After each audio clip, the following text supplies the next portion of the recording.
Hello, and welcome to Religion of Freedom. My name is Herb, and I'll be your guide for this journey down the rabbit hole. Today I want to do a little bit of clarification about the claims that I have found, these gods, because actually what I have found are not the actual gods themselves, but they are avatars of the gods.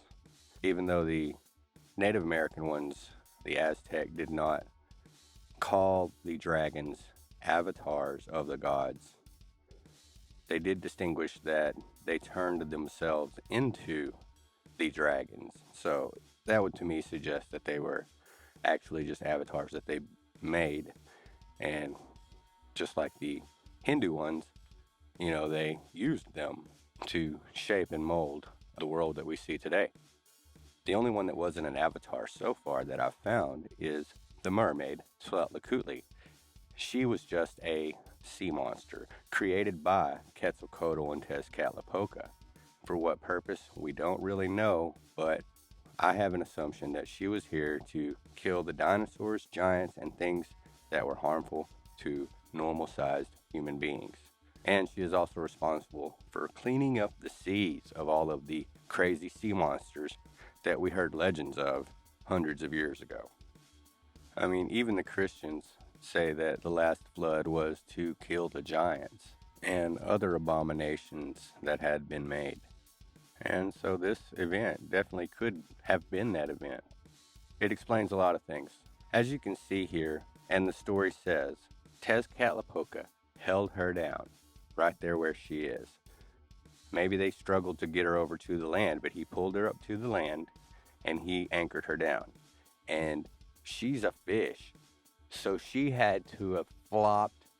She had to have slung stuff everywhere. That's why you find a huge thin layer with material, the same kind of sand, the same kind of shells, the same kind of things like that on this giant area. You see all of that there because she flung that stuff everywhere. And if we can figure out the exact age, which may be about 12,000 years ago, but if we can figure out the exact age of that layer of when it got there, well, then we can figure out when this event actually occurred. And to me, it's just one of the most amazing things because it explains so many things. This mermaid is real. These dragons did kill it. The ancestors of the Aztecs did see it happen, and they passed these stories down verbally until there was writing. And the Spanish came with writing, and they started writing some of these stories. For those people that say there's no evidence of any gods ever existing, well, they called these gods, the Hindus called these land masses gods. They called them avatars of the gods, which are just manifestations, physical manifestations of the gods. And the Aztecs say the gods were there, and then they created these things. They created the mermaid. They created the dragons to kill the mermaid, and then they ruled over afterwards as well. So, judging from the accuracy of the legend of the fifth son, it would be then plausible to think that the story about Quetzalcoatl making modern man using the bones from the underworld of the previous people and his blood to make the Mexica people, that very well could be true. So there's your challenge for atheists. I would like to see any of these atheists that want to prove me wrong about the existence of God and about the existence of intelligent creation on Earth, because there absolutely is evidence of intelligent creation on Earth, and I have found it, and I've proven it, and this answers so many questions. And I challenge anyone who wants to prove me wrong. I'm up for a debate. And I know I said in an earlier video, I think in my first video, that I'm not going to argue with people about their findings, which I'm not. But if anyone wants to argue about my findings, I'm up to it. Because I've spent years researching everything that I have, and I've spent years looking for the truth and examining everything I can. And I'm probably an ex-flat earther, probably an ex-atheist as well. Not that I was ever truly an atheist who believed in natural evolution, and probably more of a pantheist than an atheist. If you don't know what pantheist is, it just means that you think everything in existence is a physical manifestation of God or the creator or creation or whatever, and it's just all part of it. I guess you could probably say that Hinduism is pantheist, but they have names and stories and characteristics about the different aspects of creation and creators. And I'm pretty new to the whole giant scene.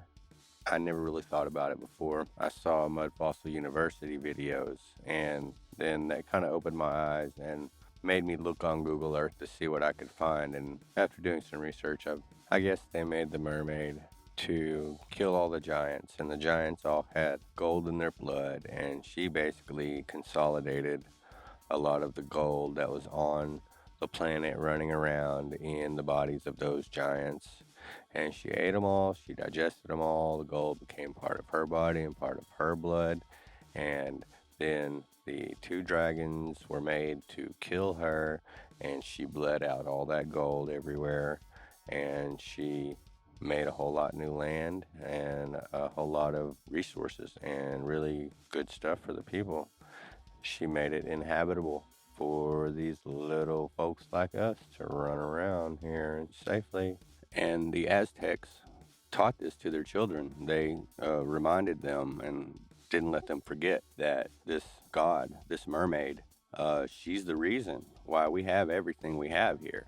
So that is exactly why they thought that it was appropriate to give blood sacrifices. I have another video kind of about that, and it goes a little more into the possibilities. But the way the Spanish portrayed the Aztec, kind of like they were stupid and wild and barbaric and mysterious, and that there was nefarious or evil reasons for the things that they did. There hasn't been a clarity of the mindset that the Aztec people had. And it was because of these facts that these giants gave them everything, made the world what it is today. They sacrificed their own bodies in order to do so, whether it was willingly or not.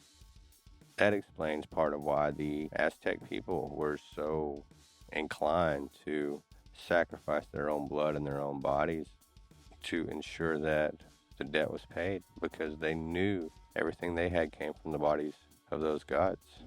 And the noises that her body made and the earthquakes that happened as her body shifted and decomposed and compressed, those were very convincing to the people that she was demanding more blood and more sacrifices. So you can easily understand how they could be talked into believing that sacrifice was necessary in order to survive. But at least now we have proof of what happened, how it happened. We can guess why it happened. And this is the first time with the Aztecs that I found proof of any gods that were talked about by any religion. And then, of course, I looked at the Hindu. They are the world's oldest religion, and I found that 3 of their avatars of a god are visible on Google Earth. So that doesn't mean I'm going to become either Hindu or whatever Aztec religion was or anything like that. But I definitely will be looking more into them, especially Hindu, because, hey, it's the oldest religion, and if it's going to tell us something really cool and true like that, there's probably some more stuff that's pretty accurate as well.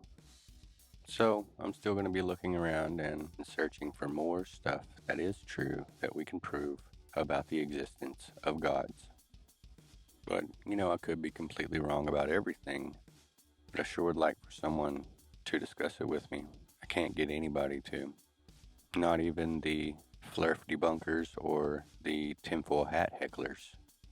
And a common theme with those guys that I think is really odd is that they are critical enough not to accept religions for what they're told, but they will act like they believe everything the mainstream media tells you, and that they think conspiracy theories are crazy for the most part, and the people that have conspiracy theories are crazy. And I have no problem with them making their content and them making fun of people. But what does bother me is a lot of them will say that they would like for people to be unable to say things like the earth is flat and things that they consider to be disinformation. They want that to be censored. They try to justify what they do by acting like they're fighting disinformation, but in my opinion, in a free society, freedom of information and freedom of expression guarantees that the cream will rise to the top. So I encourage anyone to say what you think, and if you're lucky, you may be corrected by someone who actually knows what they're talking about, and you may learn something. And that's definitely a two-way street. So hit me with a comment and tell me what you think. Until next time, this is Herb with Religion of Freedom.